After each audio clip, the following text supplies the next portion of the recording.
The forest had long since swallowed his scent. For 3 years, the trees stood silent witnesses, the mountains unmoved, the wind carrying no trace of Luke Morrison.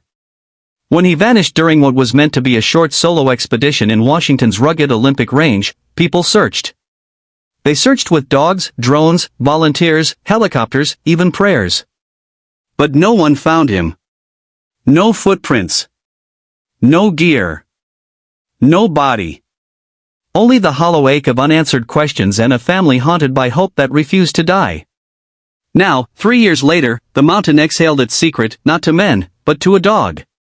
An old, limping, retired canine who was supposed to be enjoying his final days playing fetch and sleeping on a porch.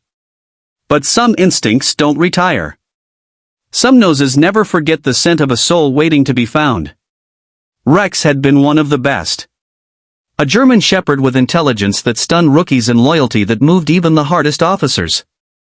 In his prime, he had uncovered missing children buried under rubble, hikers trapped in mudslides, and even helped solve a cold case by sniffing out a jacket buried beneath 6 feet of earth. He had earned medals. But age came for Rex too. Arthritis set into his joints, his eyes clouded slightly with time, and eventually, he was deemed too slow for field work. Ellie Carter, his longtime handler, took him home, no longer a colleague, now a companion. But Rex wasn't content lying still. He grew restless. Pacing at the window. Whining at the door. Sitting at the base of Ellie's coat rack, where her old search gear hung collecting dust. Ellie thought maybe he missed the field. Maybe it was habit. Until one foggy October morning, he did something he hadn't done in over a year. He barked at the door, sat, and refused to move. There was urgency in his eyes. A pull. Something calling him back to the mountain. Ellie, now working part-time in canine therapy training, was skeptical. But something in her gut told her to listen. She dug out her gear, loaded Rex into the truck, and drove toward the range, unsure where she was going, only that Rex seemed to know. They walked for hours, deeper than she had ever gone with him before. Through mossy gullies, across shallow creeks, past trees marked only by time. Then, as the sun filtered golden through the firs, Rex stopped. His tail stiffened. His ears perked. And he barked. Sharp. Loud. Certain. Ahead was a steep decline, a ravine covered in layers of debris from past storms. And there, almost completely obscured by brush and time, was a torn piece of yellow nylon peeking from under a fallen log. Ellie dropped to her knees. Her heart pounded. The zipper on the backpack was rusted shut. She recognized the type, lightweight, water-resistant, popular among experienced climbers. She tugged at a pocket and pulled out a laminated ID tag. Luke Morrison. Her breath caught in her throat. The name every rescue unit in the state had spoken at one point. The hiker who had simply vanished. The man whose face had haunted posters and family pleas for years. Ellie called it in. Within 24 hours, the site was flooded with forest rangers, forensic teams, and recovery units. What they uncovered next would not only bring closure to a grieving family, it would shock an entire nation. Hidden below the brush was more than a bag. A few feet down the ravine, partially protected by a curved rock face and low-hanging roots, they found the remnants of a makeshift shelter.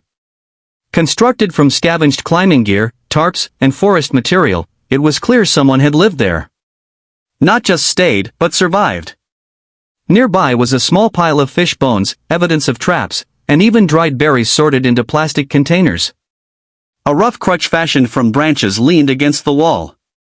But the most haunting discovery lay inside the shelter, a journal wrapped in waterproof casing, dated consistently for nearly 2 years after Luke's disappearance.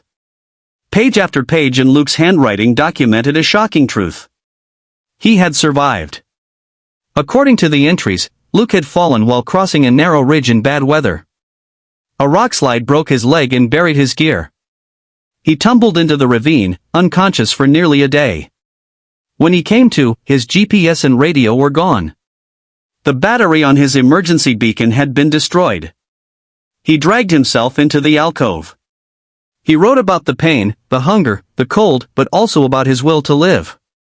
He tracked days using scratched lines on the shelter wall, boiled water in makeshift pots, and caught fish using spears carved from saplings. His early entries were methodical, survival-focused. Then, as time passed, they turned inward. He wrote about his childhood, his regrets, his dreams. He wrote letters to his sister Emily. And he wrote to his dog, Max. Max would have found me. I still believe that. He was a good boy. Tears fell from Ellie's eyes when she read that. Because it was another dog, her dog, who had finally answered that silent cry. The final pages were quieter. The ink shakier. Luke wrote about losing strength, about preparing for the winter he might not survive. But still, he wrote.